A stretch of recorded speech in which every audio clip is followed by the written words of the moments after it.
Hello my dear friends, welcome to lucky education. आज हम शुरुआत करेंगे क्लास 6 ज्योग्राफी की एनसीईआरटी बुक हम पढ़ रहे हैं और इसका नाम है द अर्थ अवर हैबिटेट। इसमें हमारा चैप्टर नंबर 7 की आज शुरुआत करेंगे। इसका लेक्चर नंबर फर्स्ट है। इससे पहले ध्यान देना, इस बुक का एक चैप्टर जो फर्स्ट वाला चैप्टर है वो कंप्लीट हो चुका है, फिफ्थ वाला चैप्टर है वो भी कंप्लीट हो चुका है, अब सेवन्थ वाला चैप्टर है। ठीक है, तो आप उनकी वीडियोज देख सकते हो और ये अब हम पूरी करेंगे। अब हम चैप्टर सेकंड लेंगे, फिर थर्ड लेंगे, ऐसे करके सिस्टम से चलेंगे सिस्टमेटिकली। ठीक है, तो फिलहाल इस चैप्टर को भी हम पूरा करेंगे। अवर कंट्री इंडिया, तो आज हम देखेंगे अपने प्यारे देश, अपना प्यारा भारत, भारत के बारे में जानेंगे। भारत की आज तो हम बेसिक इंट्रोडक्शन लेंगे, भारत की लोकेशन देखेंगे, लोकेशन कहाँ है, कि स्टेट्स सारी चीज़ों के बारे में देखेंगे। फिर हमारा जो सेकंड लेक्चर आएगा उसमें हम इंडिया के फिजिकल रीजन्स के बारे में देखेंगे। आज जो आप नॉलेज लोगे, ये वाली जो चीज़ है आपको क्लास 8th में आपने पढ़ ली होगी, देख लेना, क्लास 11th में काम आएगी, 9th में काम आएगी। तो इतनी सारी चीज़ आप सीखने वाले हो, बहुत सारी चीज़ें सीखने वाले हो। हाँ, हम यहाँ पे थोड़ा सा एनसीईआरटी से हट के चलेंगे। ठीक है, एनसीईआरटी तो मैं कवर कराऊंगा ही कराऊंगा, इसके अलावा टिल टुडे आज तक की चीज़ों को मैं अपडेट करके चलूँगा। कुछ चीज़ें एक्स्ट्रा रहेंगी, तो एक्स्ट्रा चीज़ सीखने में कोई बुराई नहीं है। ठीक है, और बड़ी प्रिपरेशन में तो ये डेफिनेटली हेल्प करने वाला ही है। ठीक है, तो शुरुआत करते हैं अपने प्यारे देश के बारे में। तो हम इन सब चीज़ों को पढ़ चुके हैं। चैप्टर 4 जरूर पढ़ना है आपको। तो हमने देखा था 7 कॉन्टिनेंट्स थे और 7 कॉन्टिनेंट्स में जो सबसे बड़ा कॉन्टिनेंट था वो था एशिया। और एशिया के साउथ में अगर जाओगे तो ये कहलाता है साउथ एशिया, और साउथ एशिया में आता है अपना प्यारा भारत। तो एक चीज़ ध्यान रखना, अगर भारत की कोई लोकेशन पूछे तो बताना है आपको एशिया। कौन से कॉन्टिनेंट में? एशिया। एशिया में भी किधर की तरफ? साउथ एशिया में। देखो एक चीज़ ध्यान रखना, मैं हमेशा बताता हूँ, ज्योग्राफी अगर आपको समझनी है मस्त तरीके से तो आपको बिना मैप के समझ में नहीं आएगी। इसलिए मेरी कोशिश यही रहती है ज़्यादा से ज़्यादा मैप्स। ठीक है, तो कहीं सोचें सर बहुत सारे मैप दिखाते हो सकता है किसी को इरिटेटिंग लगे तो मैं उसका मतलब टेंशन भी नहीं लेता, आई डोंट केयर, बट मैं कोशिश करूँगा बेटर टू बेटर देने की। तो इंडिया की जो लोकेशन है कहाँ पे है? साउथ एशिया में। ठीक है, तो ध्यान रखना, और ये अपना एशिया है। ओके, तो इंडिया के बारे में देखें तो इंडिया एक वास्ट ज्योग्राफिकल एक्सपेंस है। ध्यान रखना, इंडिया जो है ऐसा कंट्री है जहाँ पे बहुत ही ज़्यादा, वास्ट का मतलब बहुत ही ज़्यादा ज्योग्राफिकल एक्सपेंस पाया जाता है। और इंडिया कहाँ पर है? साउथ एशिया में। ज्योग्राफिकल एक्सपेंस का मतलब यहाँ पे बहुत सारी ज्योग्राफिकल डाइवर्सिटीज़ पाई जाती है, उनके बारे में हम बाद में देखेंगे। फिलहाल तो इतना ध्यान दो, इंडिया का जो एरिया है वो है 3.28 मिलियन स्क्वायर किलोमीटर। हमारे भारत का जो एरिया है ये भी ध्यान रखना, 3.28 मिलियन स्क्वायर किलोमीटर ये इंडिया का एरिया है। एरिया के हिसाब से हम देखें तो इंडिया वर्ल्ड में 7वें नंबर पर आता है। ठीक है, हमारे पास जो जगह है, जगह हम कितने कौन से नंबर पर आते हैं? 7वें नंबर पर आते हैं। तो हमारे पास हमसे बड़े बड़े भी, हमसे मतलब एरिया में ज़्यादा बड़े बड़े भी कंट्री हैं, तो उनके बारे में एक बार अभी बता देता हूँ आपको। यहाँ पे देखो आप, ये आ गया world's largest country in terms of area, विश्व के सब बड़े बड़े देश। ठीक है, तो बड़े बड़े देश कौन से हैं विश्व में जिनके पास सबसे ज़्यादा ज़मीन है? तो नंबर 1 पर आता है रशिया। तो यहाँ पे ये देख सकते हो, ये है रशिया, और रशिया आता है आपको पता है एशियन कॉन्टिनेंट में। दूसरे नंबर पर कनाडा। कनाडा यहाँ पे देखो, ये है नॉर्थ अमेरिका में। तो वो चैप्टर 4 जो चैप्टर 5 है मस्ट, उसको जरूर पढ़ना है आपको। ठीक है, तो कनाडा दूसरे नंबर पर आता है एरिया में।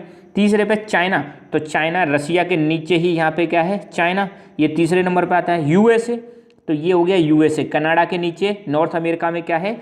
यूएसए। 5वें नंबर पर है ब्राज़ील, ये वाला हो गया ब्राज़ील, साउथ अमेरिका में है ब्राज़ील, और यहीं पर पाए जाते हैं अमेजोन फॉरेस्ट। फिर है ऑस्ट्रेलिया, ये वाला हो गया आपका ऑस्ट्रेलिया, तो ये 6वें नंबर पर आता है। और 7वें नंबर पर आता है अपना प्यारा भारत, ये आ गया अपना प्यारा कंट्री इंडिया। ठीक है, तो ये 7 देश बड़े बड़े, इनके बारे में ध्यान रखना है। तो कोई पूछ ले तो इंडिया कौन से नंबर पे आता है? 7वें नंबर पे आता है। मगर इससे पहले हमें एडिशनल ये सारी जानकारी होनी चाहिए कि नंबर 1 पर रशिया, नंबर 2 पे कनाडा, नंबर 3 पर चाइना, यूएसए, ब्राज़ील, ऑस्ट्रेलिया, ये सब हमसे बड़े हो, फिर हम आते हैं 7वें नंबर पर। ठीक है, तो ये चीज़ आपकी क्लियर हो गई। ओके, तो इंडिया 7वां लार्जेस्ट कंट्री है वर्ल्ड में। और अब देखो इंडिया में, देखें इंडिया में नॉर्थ की साइड में हिमालय माउंटेन है, अरेबियन सी वेस्ट की साइड में, बे ऑफ बंगाल ईस्ट की साइड में, और इंडियन ओशियन साउथ की साइड में। अगर हम इंडिया में देखें, इंडिया में यूँ करके देखो आप, हो मज़ा आ गया। इंडिया में अगर ऐसे करके देखोगे तो ऊपर आपको पता है नॉर्थ आता है, नीचे साउथ, और फिर नॉर्थ से क्लॉकवाइज चलोगे तो ईस्ट, और ईस्ट के अपोजिट वेस्ट। तो नॉर्थ की साइड में आपको पता है हिमालयन माउंटेन है, ये हो गया आपका हिमालयन माउंटेन, जो कि जम्मू कश्मीर से स्टार्ट होता है और अरुणाचल प्रदेश तक। फिर हम कह रहे हैं कि वेस्ट की तरफ आता है अरेबियन सी, ईस्ट की तरफ इधर आता है बे ऑफ बंगाल, और साउथ में आता है इंडियन ओशियन। ठीक है, तो ये चीज़ हमें पता होनी चाहिए। अच्छा, इंडिया, ध्यान रखना, इंडिया में भी अगर देखें सबसे बड़ा जो स्टेट है, अगर एरिया वाइज हम देखें, एरिया वाइज सबसे बड़ा जो स्टेट है वो है राजस्थान, और सबसे छोटा स्टेट वो है गोवा। ध्यान देना, सबसे बड़ा स्टेट एरिया के हिसाब से इंडिया में राजस्थान है, और सबसे छोटा है गोवा। अच्छा, ये चीज़ थोड़ी करेक्ट कर लेना, इसको मैंने आगे जाके करेक्ट कर दिया है। अभी आपको पता है 2019 तक हमारे 29 स्टेट थे, मगर अब आपको पता है जम्मू कश्मीर को क्या कर दिया है, 2 भागों में बांट दिया है, जम्मू कश्मीर एंड लद्दाख। तो अब हमारे जो स्टेट हो गए वो कितने हो गए, 28 हो गए, और यूनियन टेरेटरीज की संख्या 9 हो गई है। अब 9 से भी 8 हो जाएगी अब कुछ ही दिनों में। ठीक है, खैर, तेलंगाना हमारा 29th स्टेट बना था 2014 में। तेलंगाना 2014 में हमारा 29th स्टेट बना था, और तेलंगाना किस में से बना था, तेलंगाना बना था आंध्र प्रदेश में से। ये है तेलंगाना। पॉपुलेशन हमारे भारत की कितनी है, 2011 की अगर सेंसस लें, 2011 की सेंसस। अब सेंसस क्या होती है, आगे चल के बहुत सारी चीज़ें पता चलेंगी। सेंसस का मतलब है जनगणना, लोगों की गणना होती है। तो जनगणना हुई थी 2011 में, 2011 में, तो उस 2011 की जनगणना के अनुसार भारत की पॉपुलेशन 121 करोड़ है, मगर आज की डेट में तो हमारी पॉपुलेशन 132 या 135 प्लस हो गई है। ठीक है, अब 2021 में फिर जनगणना होगी। तो यहाँ पर आप देख सकते हो सैटेलाइट इमेज है, ये अपना प्यारा कंट्री भारत है। तो यहाँ पर आपको पता है अरेबियन सी इंडिया के वेस्ट में, इंडिया के ईस्ट में है बे ऑफ बंगाल, और नीचे है इंडियन ओशियन। ये वाला जो एरिया देख रहे हो ये है हिमालय। ठीक है, यहाँ पर है थार डेजर्ट, यहाँ पर नॉर्दर्न प्लेन्स पाए जाते हैं, यहाँ पर डेक्कन प्लेटू है। तो इन सब चीज़ों के बारे में हम डिटेल में देखेंगे।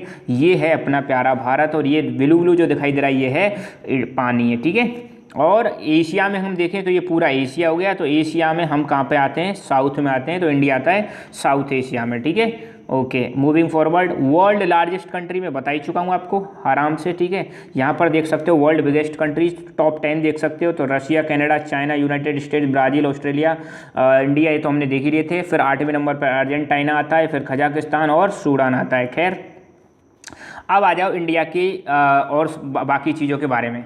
अब देखो, north south extend from Kashmir to Kanyakumari is 3214 kilometre. अगर इंडिया को हम कैसे देखें, ये इंडिया का मैप है, नॉर्थ ये हो गया नॉर्थ, और ये हो गया साउथ। नॉर्थ से साउथ देखें तो इंडिया का जो एक्सटेंशन है, एक्सटेंशन मतलब कितनी दूरी तक फैला हुआ है, तो नॉर्थ से साउथ इंडिया की डिस्टेंस है 3214 किलोमीटर।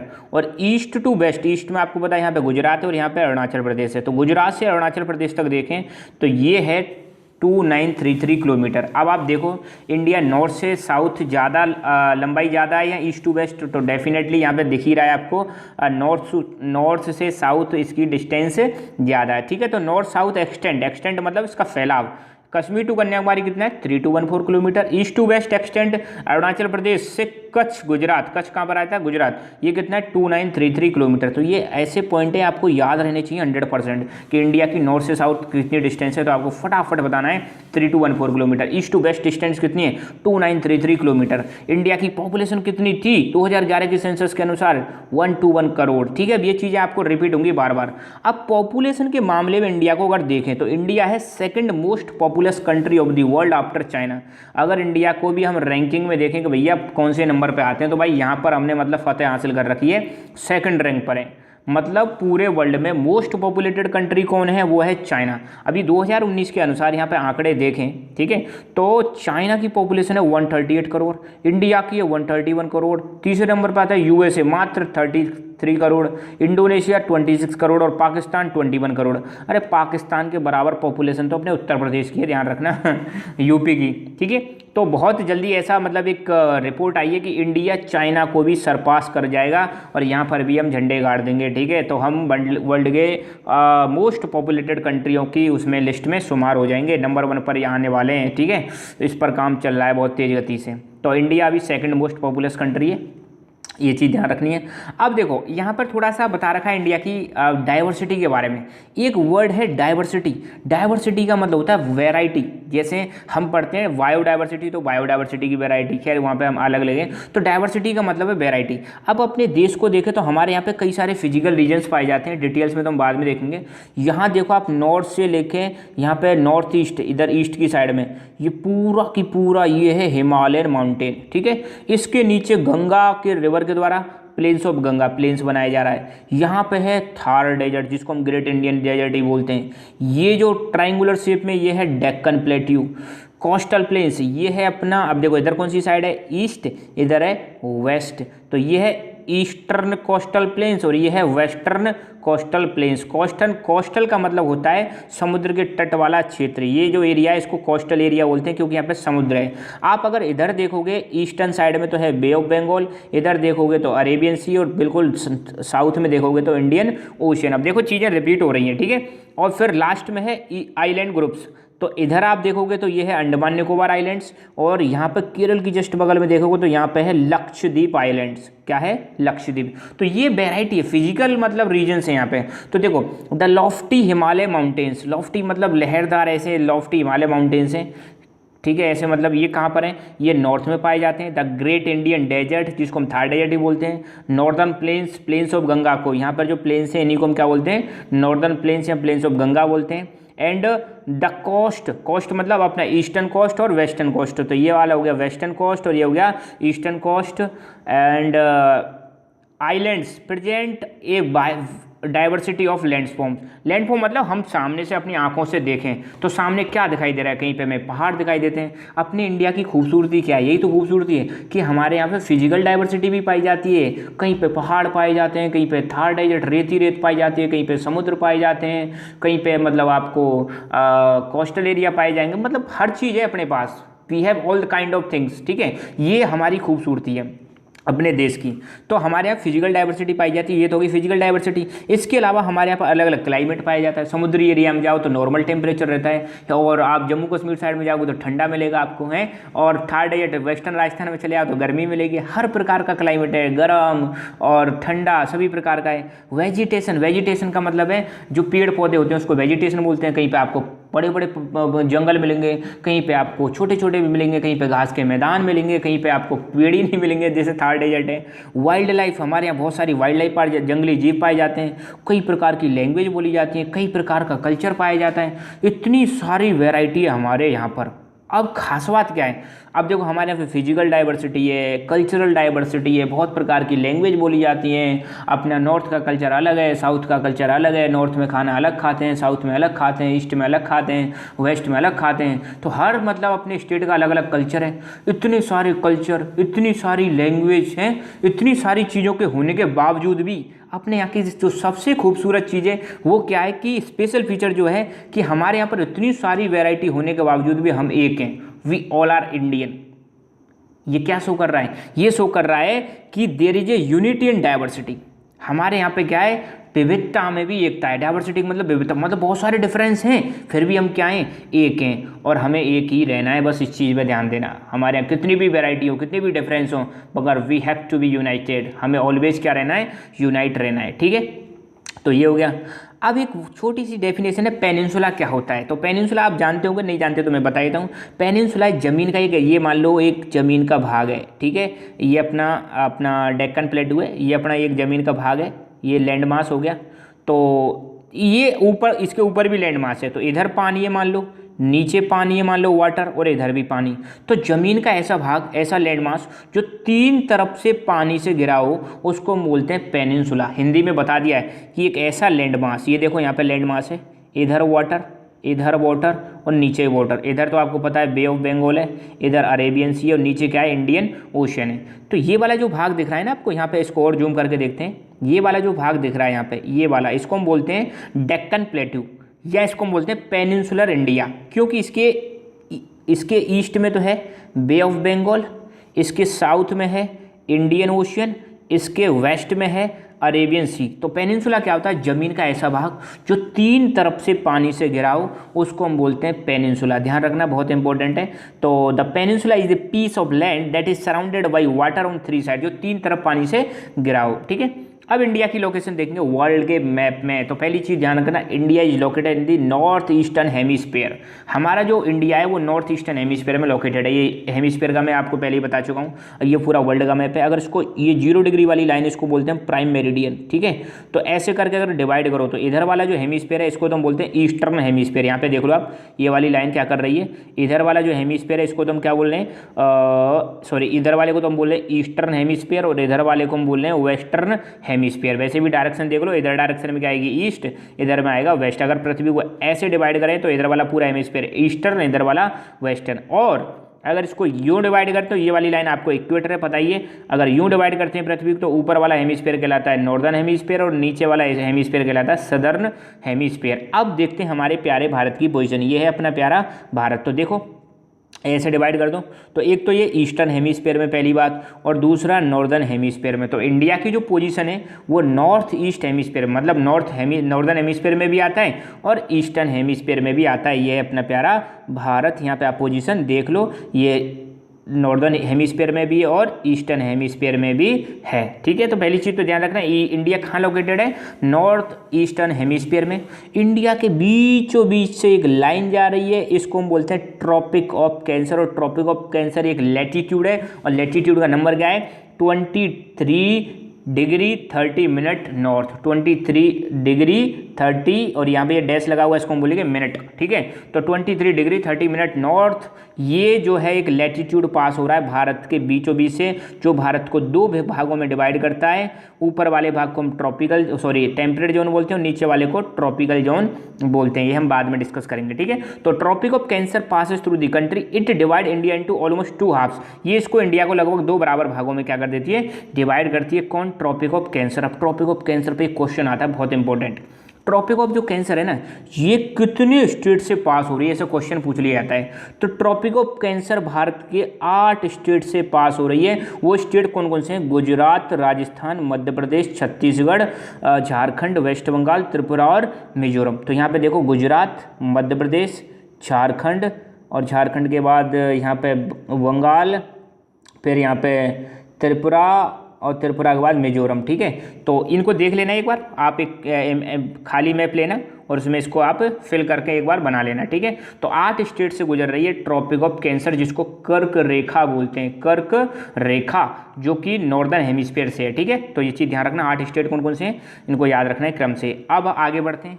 अब देखते हैं, हम इंडिया की लोकेशन देखेंगे, इंडिया की पोजीशन देखेंगे। एक चीज़ यहाँ पे ध्यान दो, अब मैं लैटीट्यूड और लॉन्गिट्यूड के बारे में बताऊंगा। देखो, ये मान लो ग्लोब है। ठीक है, ग्लोब में जो ऐसी लाइन होती है, हॉरिजॉन्टल लाइन होती हैं, इनको तो हम बोलते हैं लैटीट्यूड। लैटीट्यूड, लैटीट्यूड मतलब लेटी हुई। ठीक है, लैटीट्यूड का मतलब लेटी हुई, तो लेट रही है, तो लेटी हुई लाइन्स क्या कहलाती हैं, लैटीट्यूड कहलाती हैं। और लैटीट्यूड कहाँ से कहाँ तक जाती हैं, ये जाती है ईस्ट टू वेस्ट। ठीक है, ये हो गई लैटीट्यूड्स।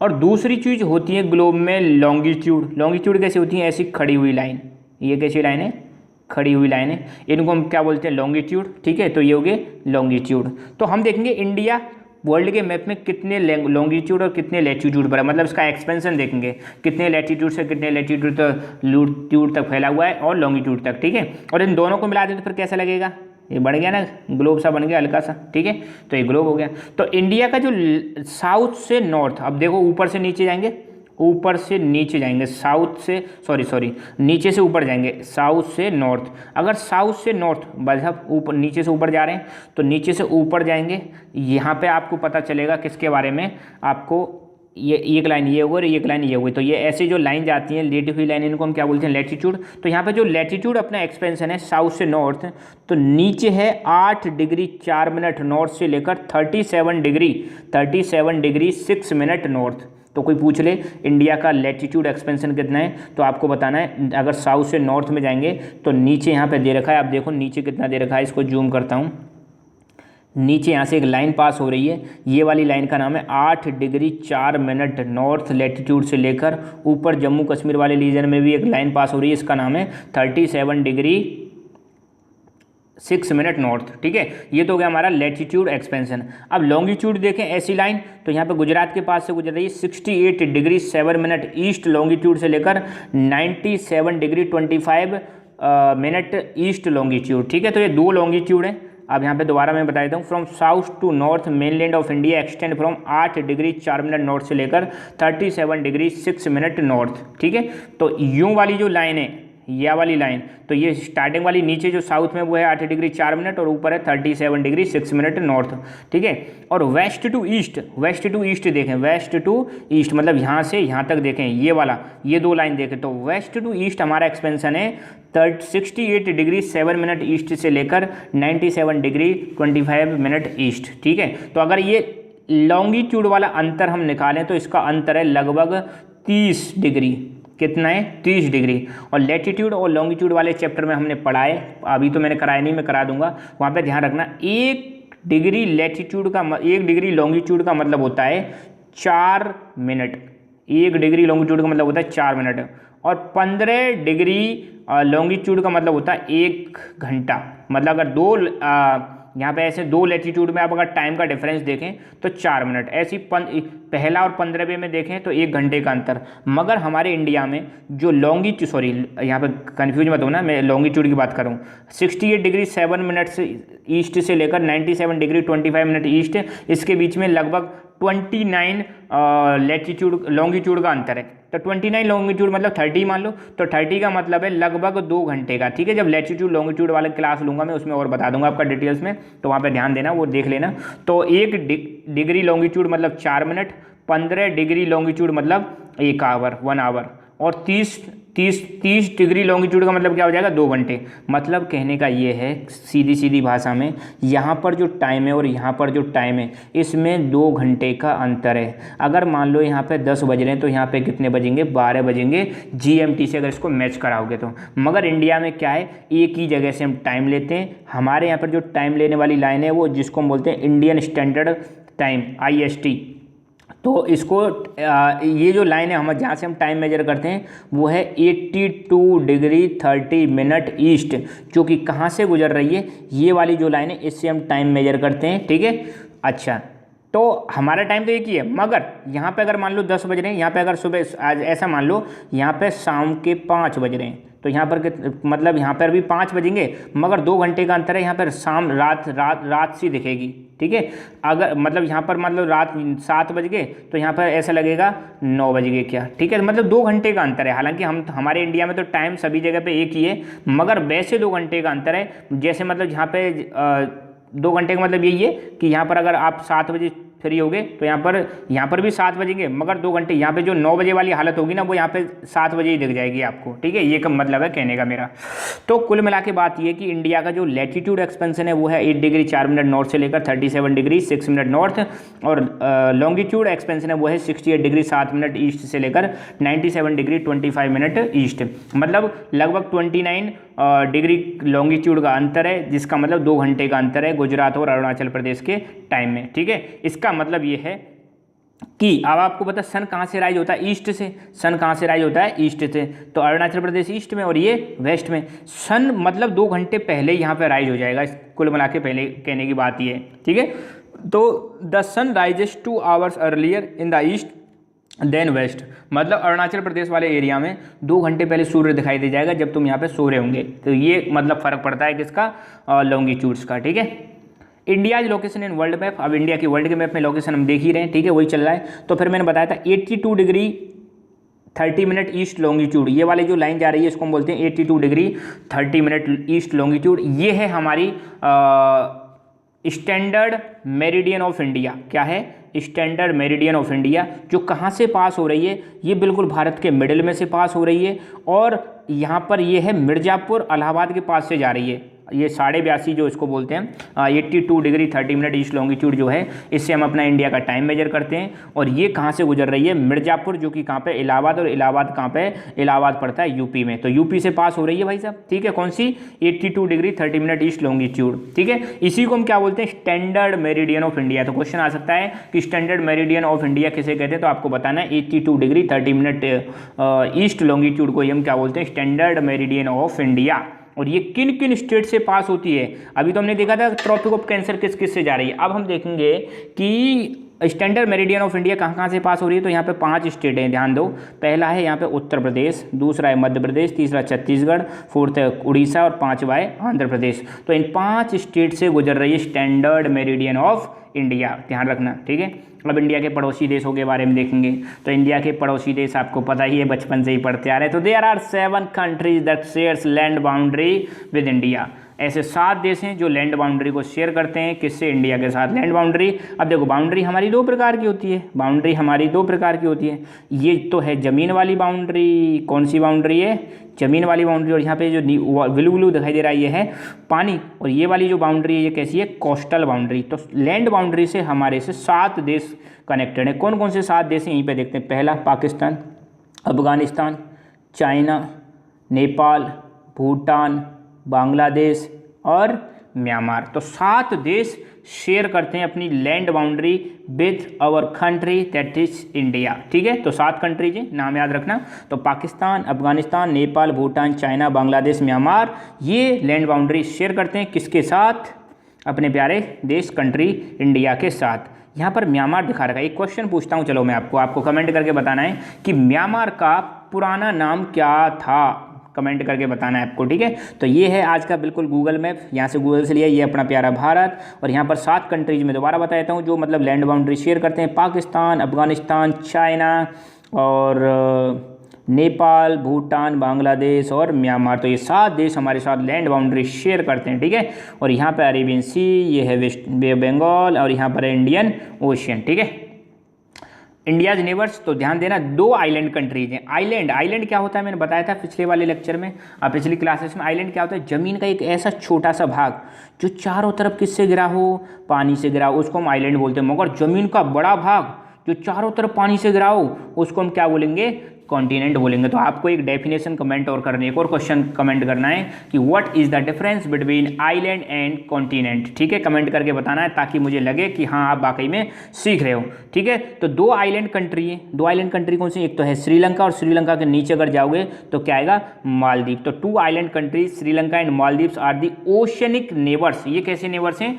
समुद्री नेबर हैं, हमारे समुद्र के नेबर हैं, समुद्र के आसपास हैं। Situated in the Indian ocean. और ये कहाँ पे पाए जाते हैं? इंडियन ओशियन पाए जाते हैं, जिसको हम हिंद महासागर के नाम से भी जानते हैं। और बहुत इंपॉर्टेंट क्वेश्चन बन रहा है, Sri Lanka is separated from India by Palk strait and gulf of Mannar.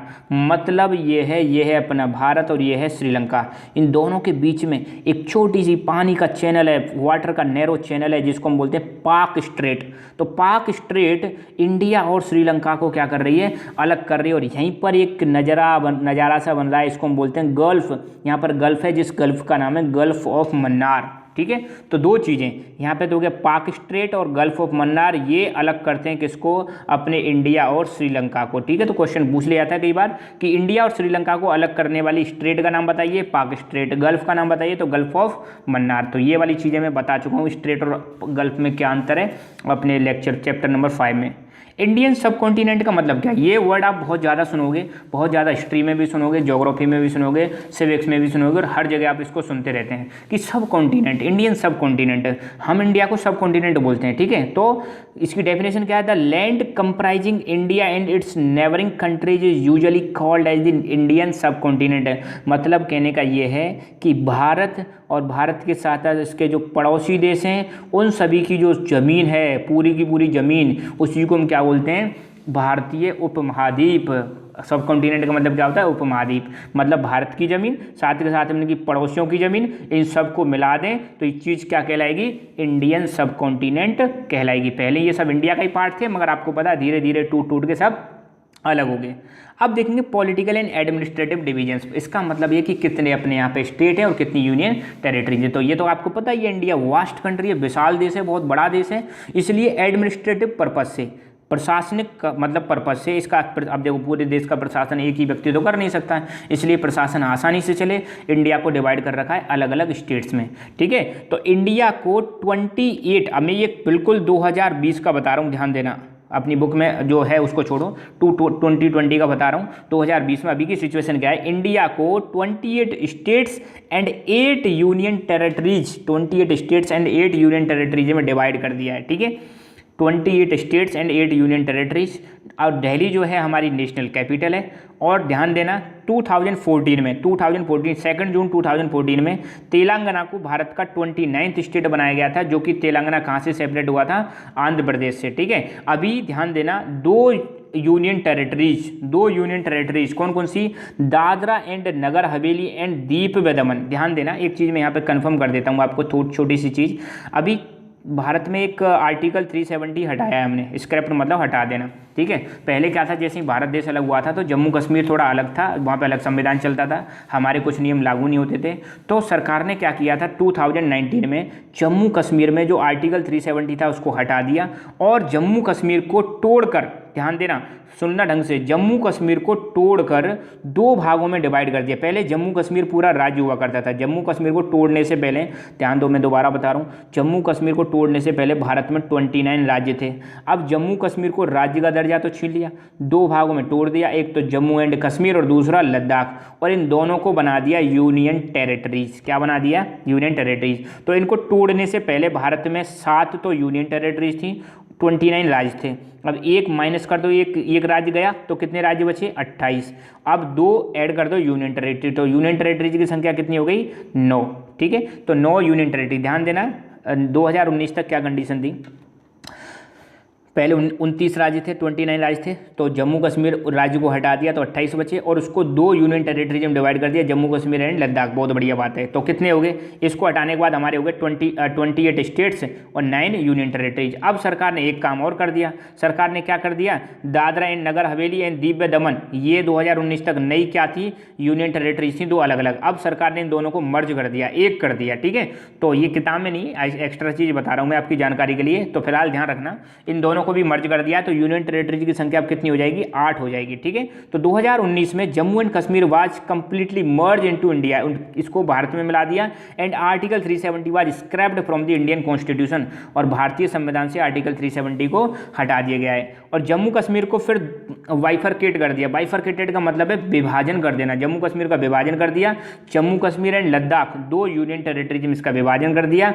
और जो भारत में ये राज्य बने, सारे के सारे जितने भी राज्य हैं, 28 राज्य जो हैं, इनको लैंग्वेज के आधार पर बनाया गया है, ठीक है। तो आज की डेट में ये लेटेस्ट मैप है अपने प्यारे भारत का। तो यहाँ पे देखो भाई, ये 2 चीज़ें बन गई हैं, एक तो जम्मू कश्मीर और एक लद्दाख। लद्दाख की कैपिटल है लेह और जम्मू एंड कश्मीर की कश्मीर, ठीक है, ये चीज़ ध्यान रखना।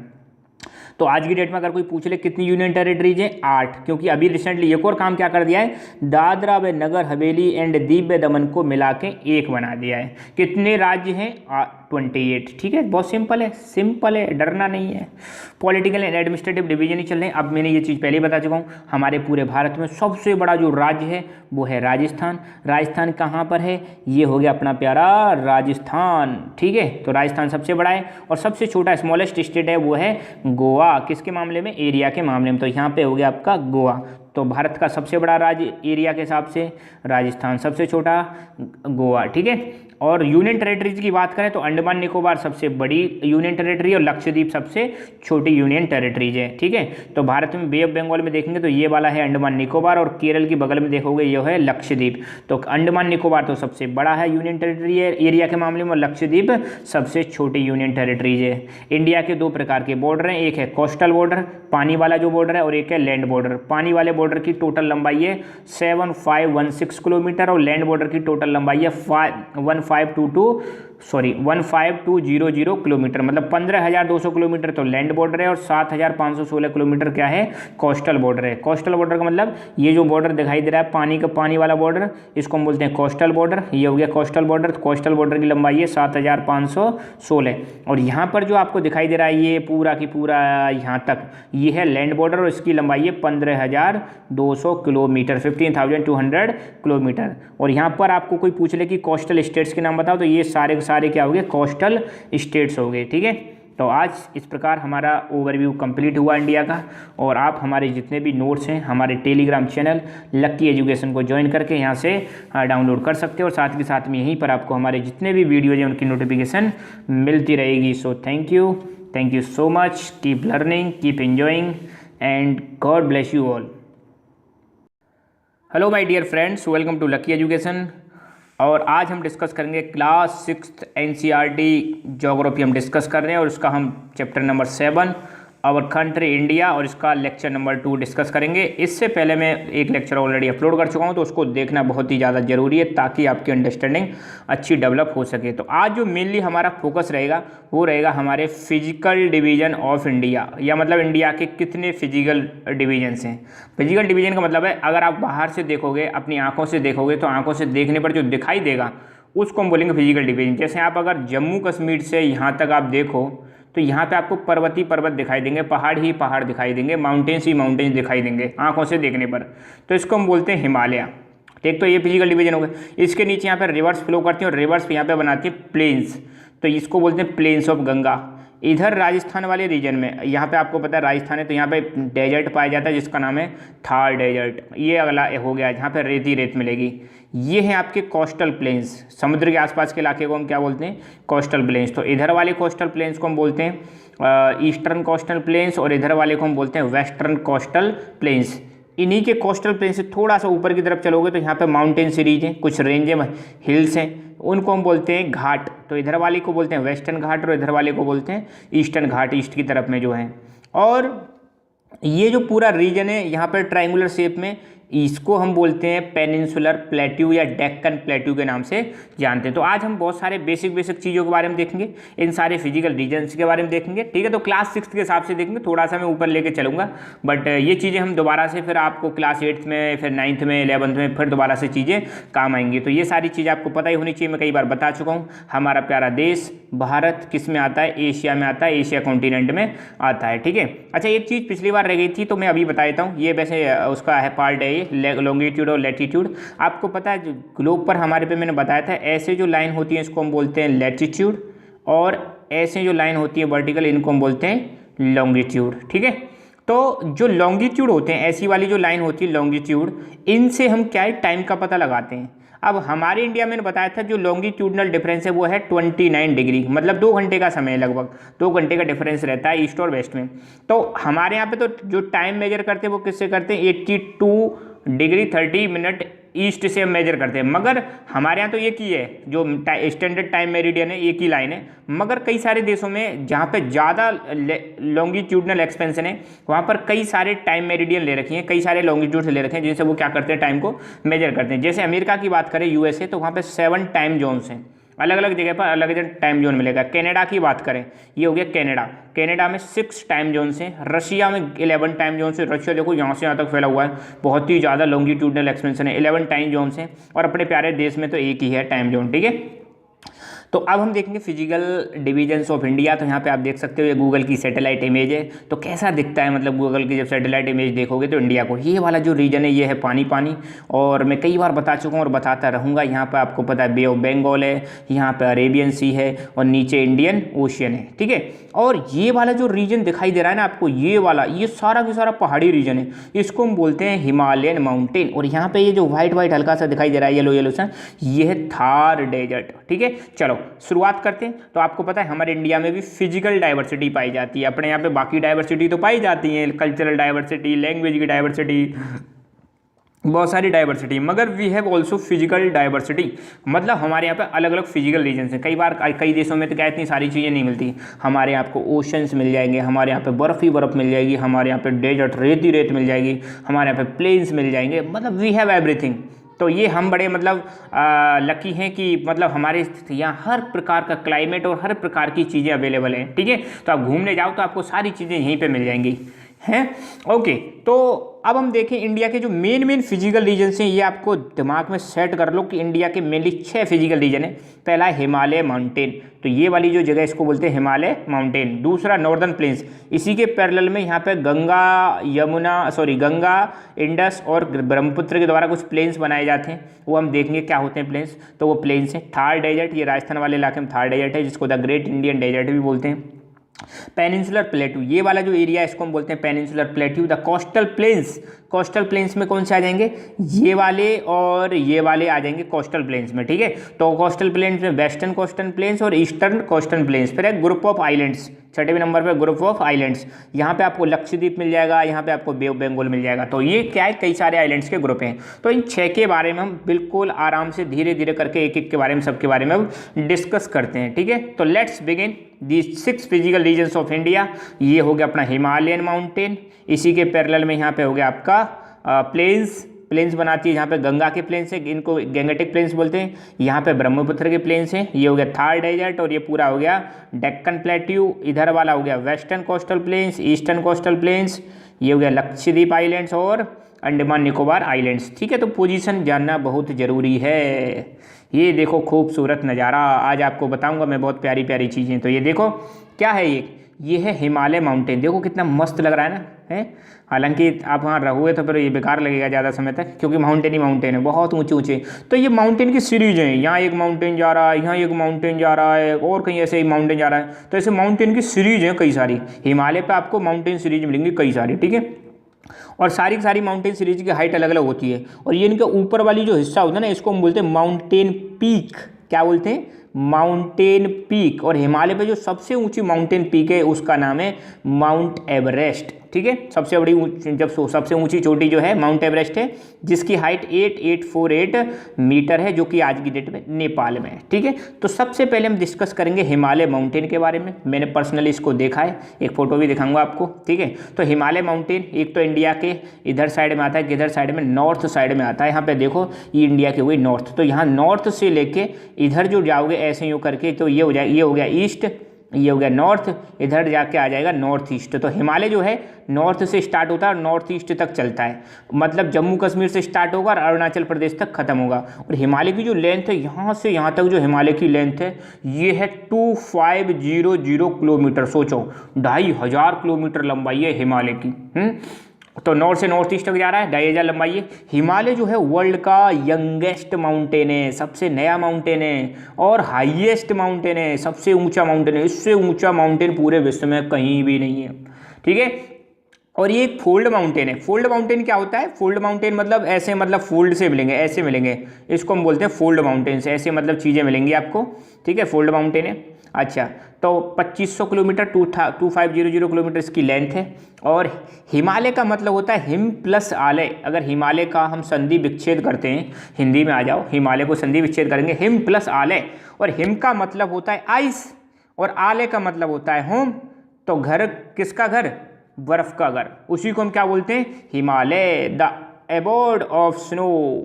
किसका घर, स्नो का घर, स्नो का वास, बर्फ का वास, ठीक है।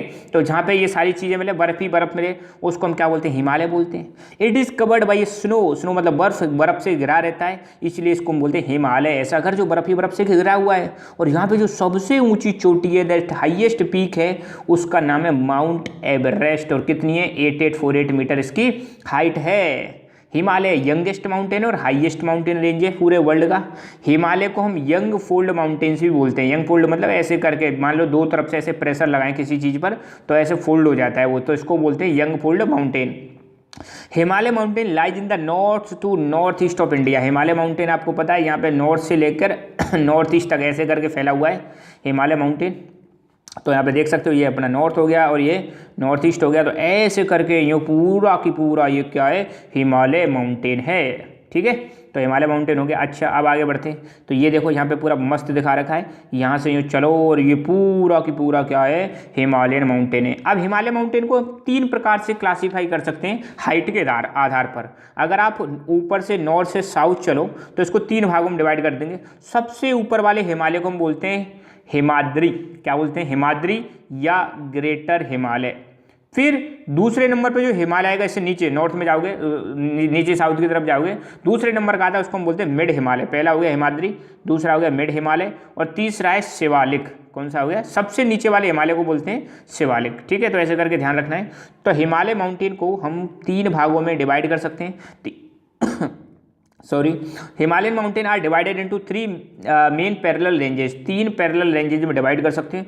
सबसे ऊपर वाला हिमालय जिस पे माउंट एवरेस्ट जो पीक है वो पाई जाती है, उसका नाम है हिमाद्री और ग्रेटर हिमालय, ठीक है। दूसरा मिड हिमालय या इसको हम बोलते हैं हिमाचल, ये दूसरे नंबर पे जो दिखा रखा है ये है मिड हिमालय या हिमाचल। और सबसे नीचे जिसकी सबसे जो हाइट है सबसे कम है वो है लोअर हिमालय, बोलते हैं इसको शिवालिक बोल सकते हो। क्या बोल सकते हो? शिवालिक। तो हिमालय के कितने क्लासिफिकेशन कर दिए? 3, हिमाद्री और ग्रेटर हिमालय, मिड हिमालय और हिमाचल, और शिवालिक या इसको हम बोलते हैं लोअर हिमालय। किसके आधार पर है? हाइट के आधार पर। सबसे ऊंचा हिमालय कौन सा है? हिमाद्री। उससे कम मिड हिमालय, सबसे कम शिवालिक। ओके, यहाँ पे आप देख सकते हो ये दिखा रखा है, यहाँ पे तिब्बतियन प्लेटू है जिसको हम बोलते हैं वर्ल्ड की रूप बोलते हैं, तिब्बत का पठार, ठीक है।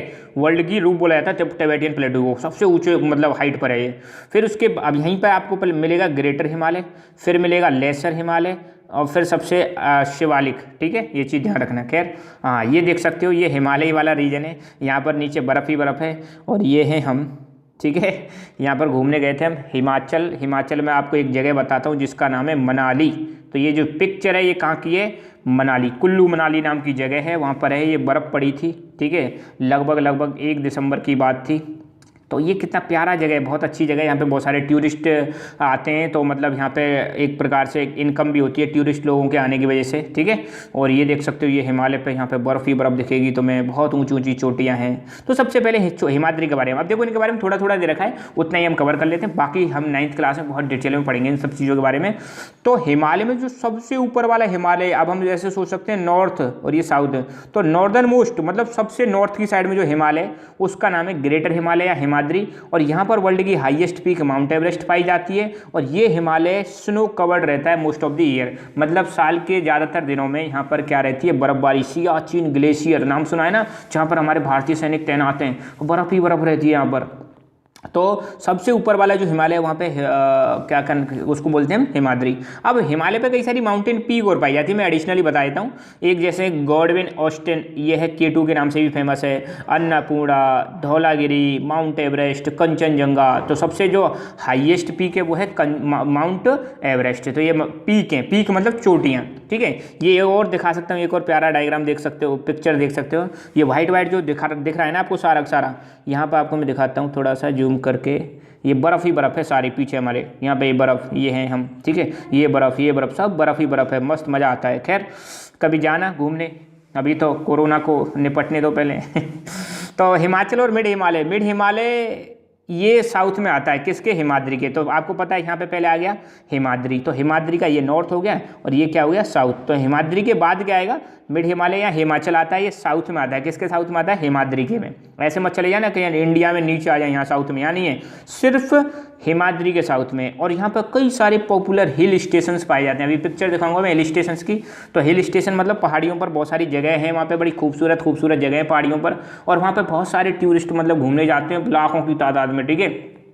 और इससे इनकम भी होती है स्टेट की। तो इस हिल स्टेशन के अगर कोई नाम पूछ ले कि हिमाचल पे या मिड हिमालय पे कौन कौन से टूरिस्ट स्पॉट पाए जाते हैं या हिल स्टेशन पाए जाते हैं, तो आपको बताना शिमला, नैनीताल, मसूरी, डलहौजी, दार्जिलिंग, ये हैं हिल स्टेशन। तो ये देख सकते हो शिमला का हिल स्टेशन है, यहाँ पे बर्फ़ ही बर्फ़ है, इसके स्केटिंग करते हैं। घरों पे देखो वाइट चादर सी, पेड़ों पर वाइट चादर सी बिछी हुई है। तो ये बहुत खूबसूरत जो नज़ारा ये है शिमला का, ठीक है।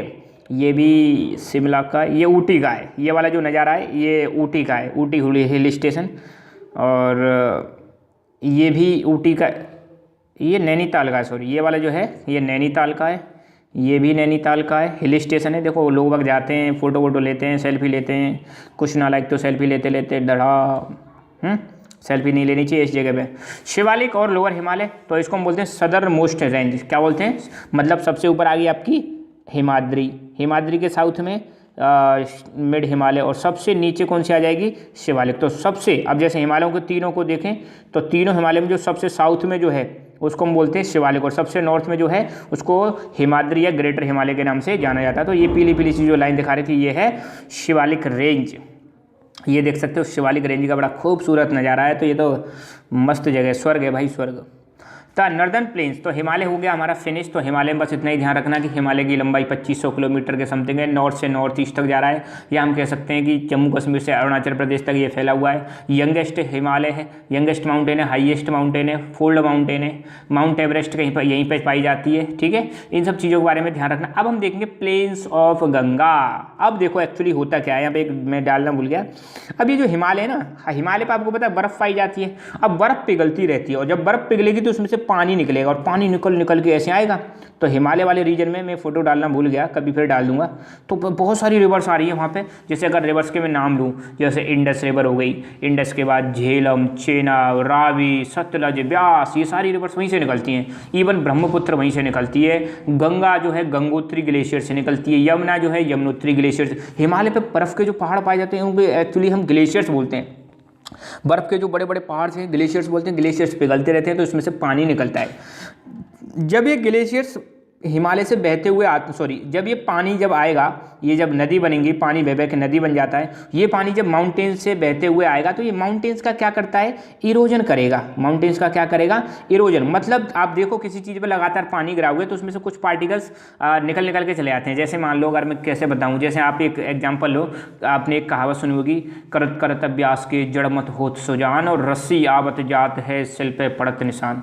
मतलब अगर अभ्यास करते रहें तो कुछ भी चीज़ इम्पॉसिबल नहीं है। जैसे मतलब कुएं से अगर बार बार रस्सी से पानी खींचते हैं तो कुएं पे जो पत्थर रहता है वो उसकी बाउंड्री पे, उस पत्थर पे निशान बन जाते हैं। मतलब इतनी हार्ड सरफेस पर अगर लगातार रस्सी से खींचते रहें तो कई सालों में वहाँ पे क्या पड़ जाते हैं, निशान पड़ जाते हैं। ऐसी जब ये रिवर्स लगातार बहती रहती हैं हिमालय से, तो ये क्या करती हैं, कुछ ना कुछ सेडिमेंट्स लेके आएंगी, कुछ पार्टिकल्स लेके आएंगी, और उन पार्टिकल्स को हिमालय से ला के फिर प्लेन वाले एरिया में आ जाती हैं, और प्लेन वाले एरिया में आके उन पार्टिकल्स को छोड़ देती हैं, और वहीं पर बन जाते हैं प्लेन्स। तो ध्यान देना, जो प्लेन्स बनते हैं, बनाता कौन है, रिवर्स। रिवर्स कैसे बनाती हैं, रिवर्स हिमालय से आएंगी बहती बहती, वहाँ से कुछ सेडिमेंट्स लाएंगे, सेडिमेंट्स मतलब कुछ पार्टिकल्स लाएंगे। इरोड करने के बाद रॉक्स का इरोजन होगा, कुछ पार्टिकल्स आएंगे बह बह के, और जब ये बिल्कुल फ्लैट वाले एरिया में आती है तो पार्टिकल्स को वहाँ पर छोड़ देती हैं, और वहाँ पर बन जाते हैं प्लेन्स। और ये जो मिट्टी बनती है, जो सॉइल बनती है, उसका नाम है एलुवियल सॉइल। तो यहाँ पर जो प्लेन वाले एरिया होते हैं, जो एलुवियल सॉइल बनती है, और एलुवियल सॉइल को लाता कौन है, इसको रिवर्स लेके आती हैं, और ये होती है बहुत ही ज़्यादा फर्टाइल, ठीक है। तो northern plains lie to the south of Himalaya. Himalaya के साउथ में क्या आते हैं, प्लेन्स आते हैं। ये ऐसा कुछ नज़ारा है प्लेन्स का, देख रहे हो।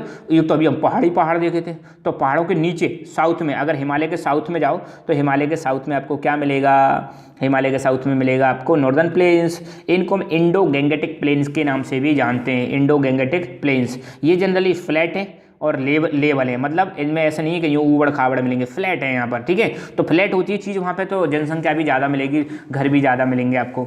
These plains stretch for about 2500 kilometre from Punjab to Assam.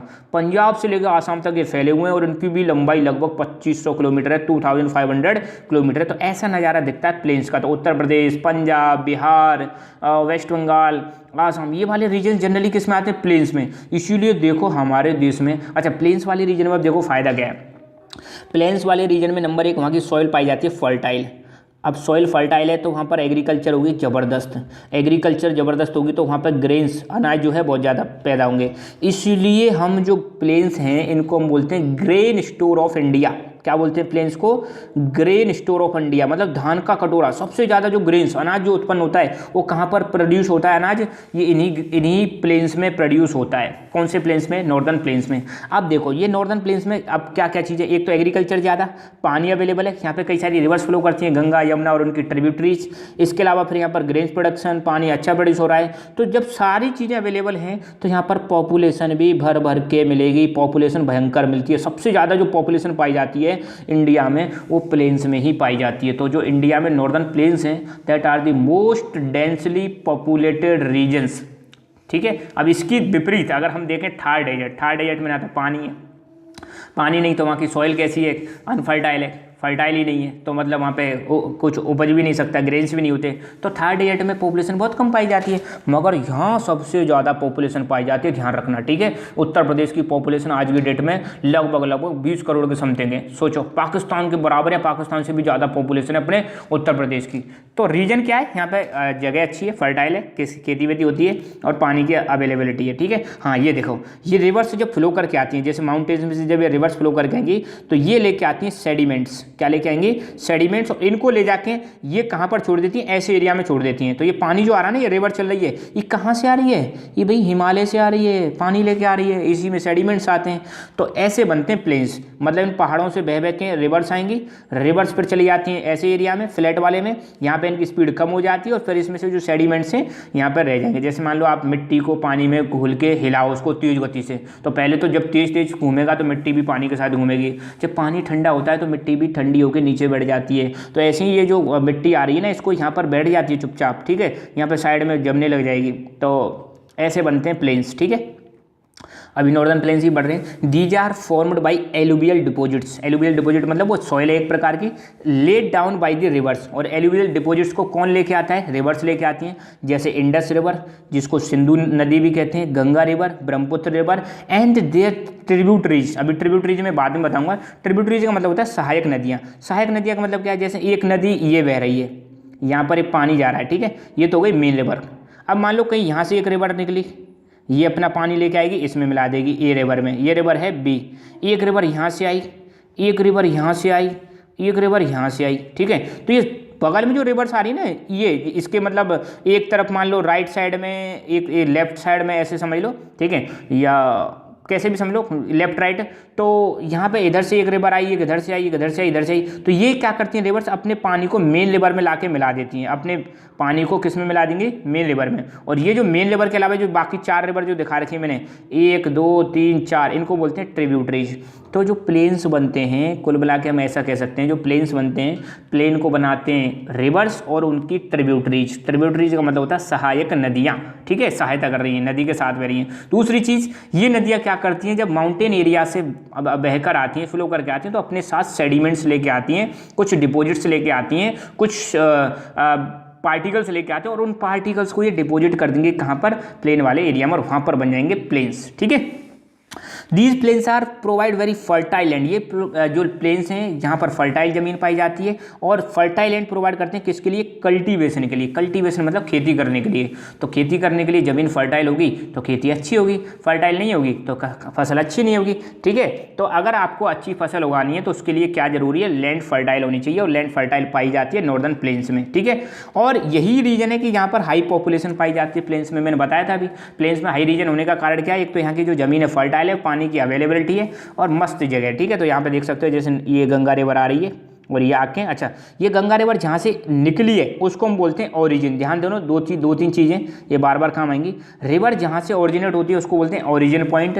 जैसे गंगा रिवर ओरिजिनेट होती है यहाँ पर गंगोत्री ग्लेशियर है, गंगोत्री ग्लेशियर से निकलती है, ठीक है। जहाँ पर रिवर गिरती है, अब ये कहाँ, उसको हम बोलते हैं ड्रेन। कैसा पॉइंट, ड्रेन पॉइंट, या इसको हम बोलते हैं रिवर का माउथ। ध्यान दो बेटा, मस्त पॉइंट है ये, समझना। रिवर जहाँ से ओरिजिनेट हो रही है, निकलती है, उसको ओरिजिन पॉइंट बोलते हैं। जहाँ पे गिरती है, ड्रेन होती है, उसको रिवर का माउथ बोलते हैं। जैसे गंगा रिवर, मैंने बताया गंगा रिवर ये आ रही, और गंगा रिवर ओरिजिनेट हो रही है गंगोत्री ग्लेशियर से, फिर आके यहाँ पे गिर जाती है बे ऑफ बंगाल में। अच्छा, गंगा रिवर को बाकी रिवर्स जोइन कर रही है, जैसे यहाँ पे यमुना आ रही, यमुना गंगा में मिल गई, यहाँ पे और भी रिवर है, इसमें मिल जाती हैं, ठीक है। तो यमुना गंगा की ट्रिब्यूटरी है, हालांकि यमुना अलग से आ रही है, पर इसकी इतनी ज़्यादा वो नहीं, ज़्यादा छोटी रिवर है, बड़ी नहीं है। तो छोटी छोटी रिवर क्या, बड़ी बड़ी रिवर में मिल जाती हैं, और ये उनकी ट्रिब्यूटरीज कहलाती हैं, ठीक है। तो यहाँ पर आप देख रहे हो ना, ये वाला जो पूरा की पूरा रीजन है, इसको हम बोल रहे हैं प्लेन्स। क्या बोल रहे हैं, Indo Gangetic plains. Indo Gangetic plains को हम 3 भागों में डिवाइड कर सकते हैं। यहाँ पर पाकिस्तान की साइड में आपको पता है यहाँ पे इंडस रिवर फ्लो करती है, तो ये तो हो गया इंडस प्लेन। यहाँ पे अपने इंडिया में इधर की साइड में गंगा रिवर फ्लो करती है, तो ये गैंगेटिक प्लेन हो जाएगा। और यहाँ पे ब्रह्मपुत्र रिवर फ्लो करती है, तो ये हो जाएगा ब्रह्मपुत्र। सबको मिला के हम बोलते हैं, सबको मिला के बोलते हैं इंडो गैंगेटिक प्लेन्स, ठीक है। तो इनको भी 3 भागों में डिवाइड कर सकते हैं, इंडस बेसिन, गंगा बेसिन, और यहाँ पर ब्रह्मपुत्र बेसिन। बेसिन का मतलब क्या, रिवर बेसिन का मतलब रिवर जितने एरिया में फ्लो कर रही है वो क्या कहलाएगा, उसका एक प्रकार से बेसिन कहलाएगा। और यहाँ पर एक चीज़ बड़ी प्यारी देख लो, यहाँ पर ये वाले, इसको हम बोलते हैं वेस्टर्न घाट, यहाँ पे इसको बोलते हैं ईस्टर्न घाट। इनके पास भी वेस्टर्न घाट के बगल में यहाँ पर भी प्लेन्स। देखो इंडिया में 2 जगह प्लेन है, एक तो ये वाले प्लेन्स हैं, इनको तो बोलते हैं नॉर्दर्न प्लेन्स। इधर वाले जो प्लेन्स हैं इनको बोलते हैं वेस्टर्न कोस्टल प्लेन्स। इधर वाले प्लेन्स को हम बोलते हैं ईस्टर्न कोस्टल प्लेन्स। ये कहाँ पे हैं, ये डेक्कन प्लेट्यू में, हम इनको आगे पढ़ेंगे अभी, ठीक है। ओके, तो याद आ रहा है आप किसके बारे में पढ़ेंगे, ये है रेत ही रेत म्हारो प्यारो राजस्थान, रंगीलो राजस्थान, सुरंगो राजस्थान, पधारो हमारे देश। ये है भैया थार डेजर्ट। क्या है, थार डेजर्ट, ठीक है। और थार डेजर्ट कहाँ पे है? अपने राजस्थान में। ओके, तो Thar desert lie in the western part of India, एक तो इंडिया के वेस्टर्न डायरेक्शन में, कहाँ पे? और इससे मतलब एक बॉर्डर टच करता है पाकिस्तान का। ये बहुत ड्राई है, हॉट है और सैंडी स्ट्रेच ऑफ लैंड पाया जाता है। अब देखो सूखा है, कहीं पानी दिख रहा है, हॉट है बहुत। यहाँ पे गर्मियों में हवाएं चलती हैं गर्मा गर्म और डस्टी विंड्स, उनको हम बोलते हैं लू। ध्यान देना, डेजर्ट वाले इलाके में गर्मियों में समर सीजन में जो हवाएं चलती हैं उनको हम लू बोलते हैं, ठीक है। तो यह ड्राई होते हैं, हॉट होते हैं, सैंडी लैंड पाई जाती है यहाँ पे, ठीक है, मिट्टी। यहाँ पे वेजिटेशन बहुत कम पाई जाती है, लिटिल मतलब वेजिटेशन मतलब पेड़ पौधे। अब दिख रहे हैं यहाँ पे पेड़ पौधे, बताओ ऐसी मिट्टी में क्या पेड़ पौधे होंगे? पानी तो है ही नहीं, तो यहाँ पे स्केर्स वेजिटेशन जो है बहुत ही ज़्यादा स्केर्स है। और यहाँ पर एक रिवर फ्लो करती है, उसका नाम है लूनी, ओनली लार्ज रिवर। इस एरिया में एक रिवर फ्लो करती है, ये है लूनी रिवर, ठीक है। तो लूनी रिवर कहाँ पे फ्लो कर रही है? डेजर्ट में। पधारो हमारे देश, ठीक है। तो ये देखा होगा आपने मूवीज में, और रियलिटी में तो मैंने भी देखा इसको रियलिटी में। पर्सनली बाड़मेर में रहा था मैं कुछ, तो बाड़मेर में ये इंजॉय किया मैंने डेजर्ट, ठीक है। बड़ा मस्त लगता है यहाँ पर रेगुलर नहीं रह सकते, ठीक है। तो ये अपना गूगल का सैटेलाइट इमेज है। तो यहाँ पे जो चीज़ दिख रही है ना, ये है अपना थार डेजर्ट, ठीक है। और इंडिया के किस डायरेक्शन में? इंडिया के वेस्टर्न डायरेक्शन में ये। और यहाँ पे ये वाला जो है ये है हिमालय, ये नॉर्थ में, ठीक है। तो डायरेक्शन बहुत इंपॉर्टेंट है, तो मैं यही कोशिश कर रहा हूँ ज़्यादा से ज़्यादा आपको मैप दिखाने की। और यहाँ पर थार डेजर्ट के पास में ये है पाकिस्तान, क्या है? अब आ जाओ पेनिनसुलर प्लेट्यू। पेनिनसुलर प्लेट्यू तो 3 फिजिकल रीजन्स हो गए अपना, अपने हिमालय माउंटेन हो गया, नॉर्दर्न प्लेन्स हो गए, थार डेजर्ट हो गया। अब हम पेनिनसुलर प्लेट्यू के बारे में डिस्कस करते हैं। ओके, तो पेनिनसुलर प्लेट्यू, तो इससे पहले एक चीज़ आपको मैंने बताई थी बेसिक्स में, पेनिनसुला बताया था मैंने, आई होप आपको रिमेंबर होगा। तो पेनिनसुला क्या होता है कि ज़मीन का ऐसा हिस्सा the part of land mass which is surrounded from 3 sides by water is called peninsula. तो यहाँ पर इंडिया में ये जगह दिख रही है ना आपको, मैं जो मार्क कर रहा हूँ, ये वाली जो जगह है, एक तो शेप देखो किसी है, डेल्टा जैसी है, ठीक है, डेल्टा शेप में। तो यहाँ पर पाया जाता है, ये है अपना डेक्कन प्लेट्यू, ठीक है। इसके इधर की साइड में ये है अरेबियन सी, इधर की साइड में वे ऑफ बंगाल, और नीचे है इंडियन ओशियन, ठीक है। अगर इसके ईस्ट में देखें तो ईस्ट में बे ऑफ बंगाल, वेस्ट में अरेबियन सी, और साउथ में है इंडियन ओशियन, ठीक है। तो ये है अपना डेक्कन प्लेट्यू। और ये किसी ज़माने में यहाँ जब बहुत समय पहले की बात है, यहाँ पे क्या हुआ था, वोल्केनिक इरप्शन हुआ था। वोल्केनिक इरप्शन होने की वजह से ये बना है, इग्नियस रॉक्स का बना हुआ है। यहाँ पर इग्नियस रॉक्स बहुत ज़्यादा पाई जाती हैं। मिट्टी यहाँ की ब्लैक सॉइल है, जो कि कॉटन कल्टीवेशन के लिए बहुत ज़्यादा इंपॉर्टेंट है, कॉटन की खेती करने के लिए। इस वाले एरिया में बहुत सारे मिनरल्स पाए जाते हैं, जैसे आयरन, ठीक है, आयरन के अलावा और भी मिनरल्स हैं, और कोल। इसके अलावा यहाँ पर कई जगह पर हाइड्रो इलेक्ट्रिसिटी का प्रोडक्शन होता है। बहुत सारे हिल स्टेशंस यहाँ पर भी पाए जाते हैं, प्यारे प्यारे। ध्यान रखना, इसको एक बार मैं जूम करके आपको कुछ बताता हूँ। देखो, ये तो हो गया अपना डेक्कन प्लेट्यू, ठीक है। और यहाँ पर रिवर्स जो फ्लो करती हैं उनको हम बोलते हैं पेनिनसुलर रिवर्स। एक तो ये वाली जो ज़मीन है इसको हम बोलते हैं पेनिनसुला, और ये इंडिया का भाग है इसलिए इसको हम बोलते हैं पेनिनसुलर इंडिया। और यहाँ पर जितने भी स्टेट्स होंगे उनको हम बोलेंगे पेनिनसुलर स्टेट्स। और यहाँ पर रिवर्स जो फ्लो करेंगे उनको हम बोलेंगे पेनिनसुलर रिवर्स। अच्छा, अब एक चीज़ देखो, रिवर्स के बारे में एक चीज़ बताता हूँ। यहाँ पे जो रिवर्स फ्लो करती हैं हिमालय वाले रीजन में, उनको हम बोलते हैं पेरेनियल रिवर्स। यहाँ पे जो रिवर्स फ्लो करती हैं उनको हम बोलते हैं सीजनल रिवर्स। पेरेनियल रिवर्स और सीजनल रिवर्स में अंतर क्या है कि यहाँ पे ऊपर नॉर्थ की साइड में, हिमालय वाली साइड में जो रिवर्स फ्लो करती हैं वो तो पूरी साल फ्लो करती हैं, ठीक है, कभी भी नहीं रुकती, through out the year flow करती हैं, इसलिए इनको बोलते हैं पेरेनियल। यहाँ पे जो रिवर्स फ्लो करती हैं वो सीजनल है, मतलब अगर रेनी सीजन आएगा तो फ्लो करेंगी और रेनी सीजन गया तो सूख जाती हैं, ठीक है। नेक्स्ट चीज़, यहाँ पे कुछ हिल्स पाई जाती हैं, माउंटेन्स टाइप की चीज़ें पाई जाती हैं, माउंटेन्स पाए जाते हैं यहाँ पे, ये है। और इन माउंटेन्स को बोलते हैं वेस्टर्न घाट। क्या बोलेंगे? वेस्टर्न घाट, ठीक है। और ये वेस्टर्न घाट कॉन्टीन्यूअस हैं, लगातार हैं। इधर ईस्ट की साइड में भी पाए जाते हैं, इनको हम बोलते हैं ईस्टर्न घाट। क्या बोलेंगे? ईस्टर्न घाट। और ईस्टर्न घाट देखो डिसकॉन्टीन्यूअस हैं, ये कैसे कॉन्टीन्यूअस हैं और ये कैसे डिसकॉन्टीन्यूअस हैं, ठीक है। और यहाँ पर भी कई सारे हिल स्टेशन पाए जाते हैं। जैसे एक हिल स्टेशन है ऊटी, मैं दिखाऊंगा आपको, वहाँ पर मैं भी गया हूँ, ठीक है, तो ऊटी वाली जगह दिखाऊंगा। अच्छा, अब यहाँ पे जो ये तो मैंने बता दी, यहाँ पे माउंटेन्स हैं, ठीक है, घाट हैं, इनको घाट बोलते हैं, इधर ईस्टर्न घाट, इधर वेस्टर्न घाट। अब घाट की बगल में यहाँ पर भी रिवर्स फ्लो करती हैं और रिवर्स से बनते हैं यहाँ पे प्लेन्स। क्या बनते हैं? प्लेन्स। मैंने ग्रीन ग्रीन दिखाए थे आपको क्या ने। तो इधर वाले प्लेन्स को बोला, देखो ये कोस्टल एरिया है, तो इधर वाले जो प्लेन्स हैं इनको बोलते हैं वेस्टर्न कोस्टल प्लेन्स, और इधर वाले प्लेन्स को बोलेंगे ईस्टर्न कोस्टल प्लेन्स। ध्यान देना है, ठीक है। पेनिनसुलर प्लेट्यू, पेनिनसुलर प्लेट्यू के वेस्ट की साइड में क्या है? अरेबियन सी, ईस्ट की साइड में क्या है? बे ऑफ बंगाल, और साउथ की साइड में क्या है? Indian ocean. और यहाँ पे माउंटेन पाया जाता है विंध्याचल माउंटेन। कौन सा माउंटेन? विंध्याचल। और इसकी ऐसी डायरेक्शन अगर देखें तो ये डायरेक्शन कौन सी हो गई? नॉर्थ वेस्ट, क्योंकि ये वाली वेस्ट हो जाएगी, ये वाली नॉर्थ हो जाएगी, तो ये वाली नॉर्थ वेस्ट। तो डेक्कन प्लेट्यू के नॉर्थ वेस्ट की डायरेक्शन में एक माउंटेन है जिसका नाम है अरावली। अब ये आपको पता है थर्ड डेजर्ट है, तो राजस्थान के बीचों बीच में से माउंटेन सीरीज जा रही है जो राजस्थान को बिल्कुल दो भागों में डिवाइड करती है, वो है अरावली, ठीक है। तो अरावली की पोजीशन, ओके। पेनिनसुलर प्लेट्यू, तो ये वाला जो शेडेड रीजन है इसको हम बोलते हैं पेनिनसुलर प्लेट्यू। तो ध्यान रखना, it is the south, it is to the south of northern planes.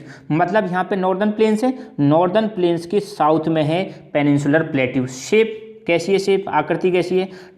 ये डेल्टा मतलब ट्राइंगुलर शेप है, ट्राइंगल की शेप में।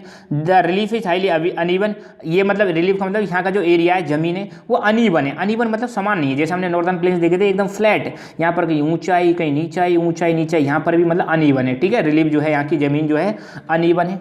It is made up of igneous and metamorphic rocks. In rocks के बारे में हम 7th में देखेंगे, पर इतना ध्यान रखो कि जो रॉक्स होती हैं वो 3 प्रकार की होती हैं। कौन कौन से 3 प्रकार हैं? 3 प्रकार मैं बता देता हूँ आपको। हाँ, ये देखो, रॉक्स हैं हमारी 3 प्रकार की। पहली होती है इग्नियस रॉक्स, ज्वालामुखी फटता है ना जब निकलती है, उसको बोलते हैं इग्नियस रॉक्स।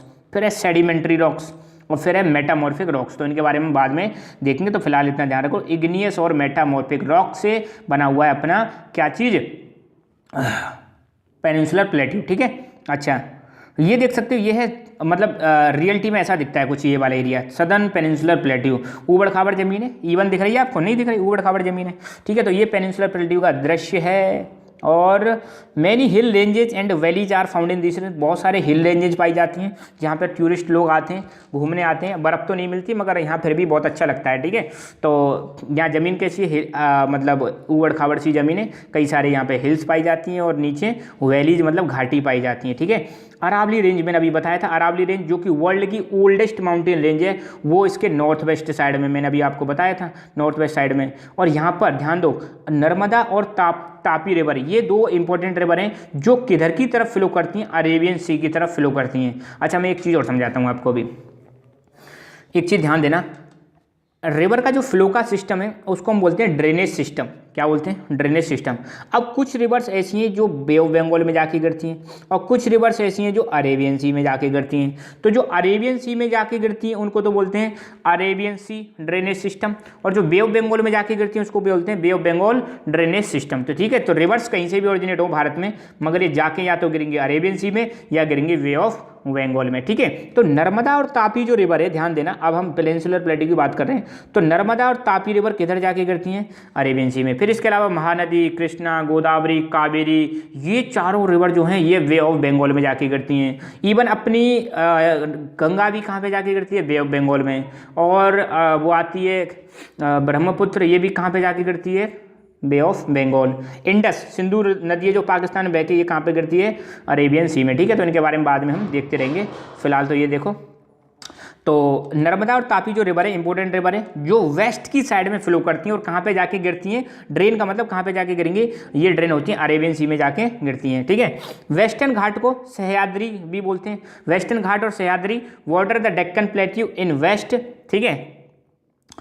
और eastern ghat provide the eastern boundary. मतलब कहने का ये है कि जो अपना डेक्कन प्लेट्यू है, ये अपना डेक्कन प्लेट्यू है, इसके वेस्ट साइड में तो वेस्टर्न घाट है, ईस्ट साइड में है ईस्टर्न घाट, ठीक है। डेक्कन प्लेट्यू के वेस्ट की डायरेक्शन में क्या है? वेस्टर्न घाट, और ईस्ट की डायरेक्शन में ईस्टर्न घाट। वेस्टर्न घाट को ही क्या बोलते हैं? सह्याद्री बोलते हैं, ठीक है। ये चीज़ें बस कुछ नहीं, रटना नहीं है। ये देखो कितना प्यारा नज़ारा है, ये है भाई ऊटी का। किसका नज़ारा है? ऊटी। ये साउथ में पड़ती है, तमिलनाडु में, ठीक है। बहुत ही प्यारी जगह है, I have personally seen this place. तो ये यहाँ का ऊटी का नज़ारा है, ठीक है। और यहाँ पर ये देखो कितना प्यारा नज़ारा है, यहाँ पे घूम घूम के बड़ा मज़ा आता है। चाय कॉफ़ी भी होती है यहाँ पे, और चॉकलेट मिलती है। चॉकलेट ऐसे पैकेट में नहीं, तोल के मिलती हैं आपको, 100 ग्राम 200 ग्राम 250 ग्राम जितना भी खाना है आपको। और घर देखो कितने मस्त डिज़ाइन में बने हुए हैं, ठीक है। हमारे यहाँ कैसे घर नहीं है, यहाँ आप जहाँ हो सकता है कोई आपका वीडियो सुन रहा हो, कोई वहाँ का भी हो, ठीक है। ये नज़ारा है ऊटी का, बहुत ही प्यारा शानदार नज़ारा है, मस्त नज़ारा है। खैर बहुत सारी चीज़ें देखी आज आपने। पेनिनसुलर प्लेट्यू चल रहा है, तो वेस्टर्न घाट कॉन्टिन्यूअस है, मैंने बताया था वेस्टर्न घाट कैसे हैं, कॉन्टिन्यूअस हैं, लगातार हैं। और ईस्टर्न घाट ब्रोकन है और अनइवन है। ब्रोकन मतलब टूटे टूटे से, और डिसकॉन्टिन्यूअस हैं, ठीक है। Deccan plateau is rich in minerals like coal iron ore, मतलब यहाँ पे जो डेक्कन प्लेट्यू में बहुत सारे मिनरल्स पाए जाते हैं। और मिनरल्स क्या होते हैं, ज़मीन के अंदर से खोद के निकालने वाली चीज़ों को हम क्या बोलते हैं, मिनरल्स बोलते हैं, ठीक है। अब हम बात करेंगे कोस्टल प्लेन्स की। कोस्टल प्लेन्स, ठीक है। तो ये देखो, पहले तो ध्यान दो, यहाँ पे तो पाए जाते हैं घाट पाए जाते हैं, तो ये तो हो गया वेस्टर्न घाट वेस्ट की साइड में। इधर हो गया ईस्टर्न घाट, ईस्टर्न घाट ब्रोकन है, डिसकंटिन्यूअस है, ठीक है।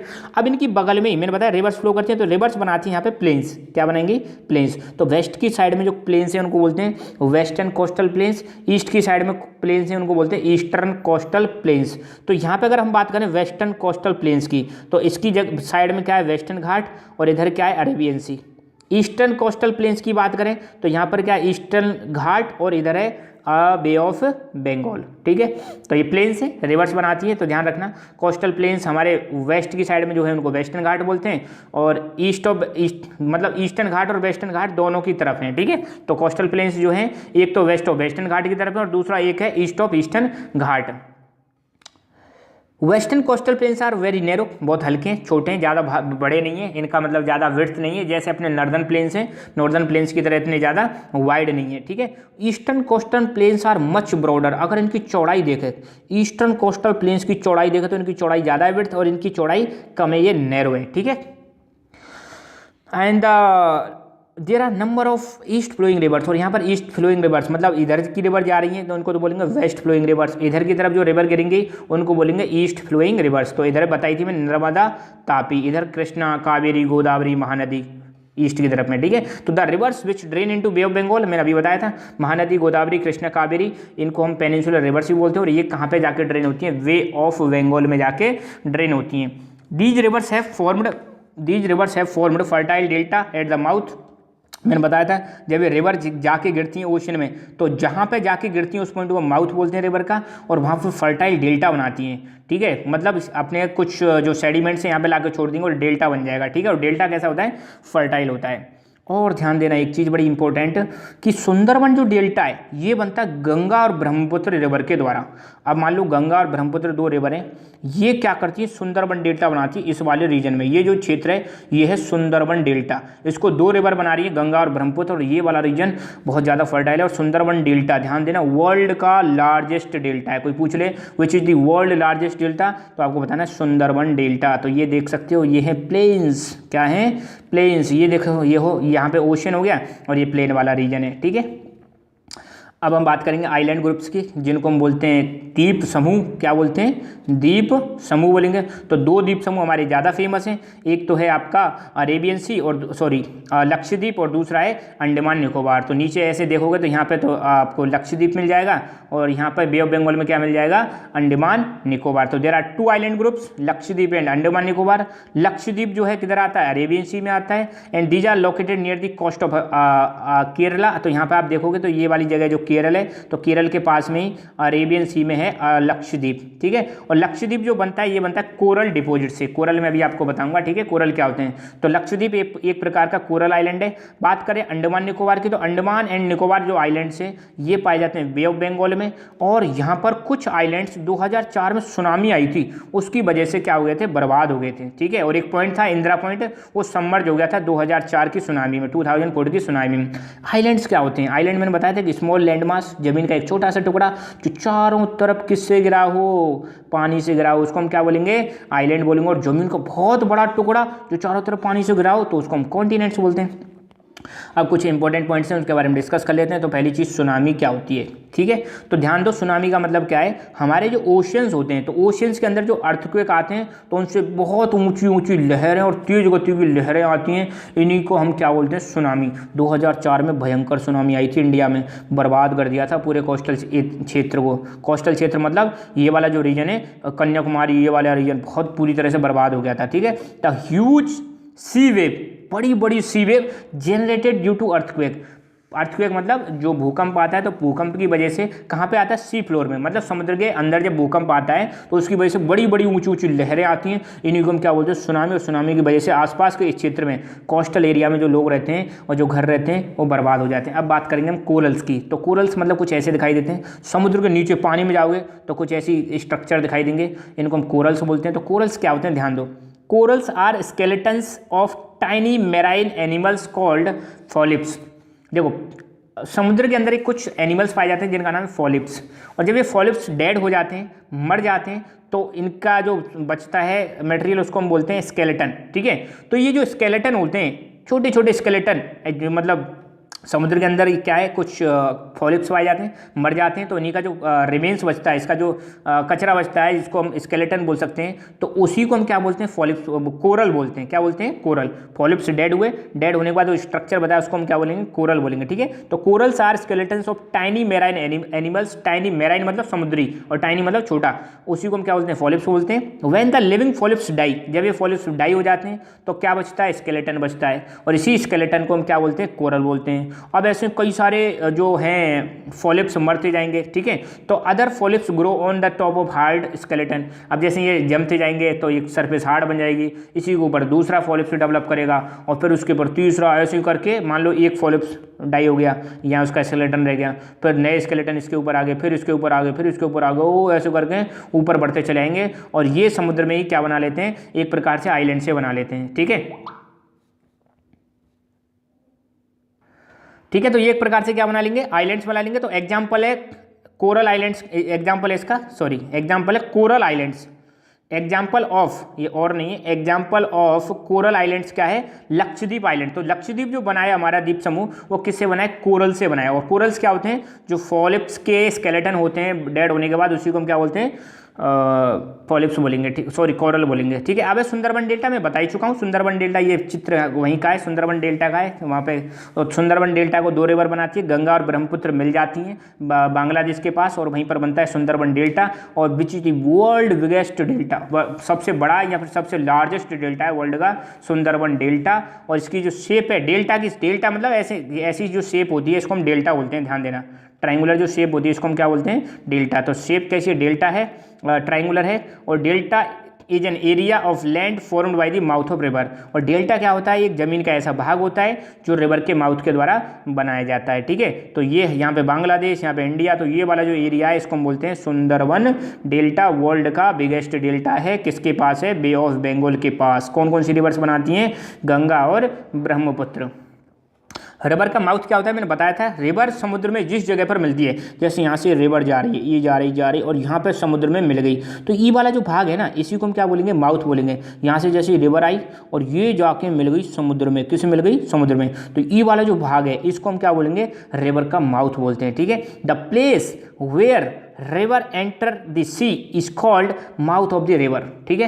तो यहाँ पे और देखो, ये रिवर्स आ रही है, सी में मिल गई, तो ये वाला जो एरिया पूरा क्या कहलाएगा, माउथ ऑफ द रिवर। जैसे मान लो ये अपनी गंगा है, गंगा यहाँ से ऑरिजिनेट होती है गंगोत्री से, फिर चलती आ रही और यहाँ पे जाके गिर जाती है, कहाँ पे, बे ऑफ बंगाल में। तो ये वाला जो पॉइंट है, this is called mouth of the river.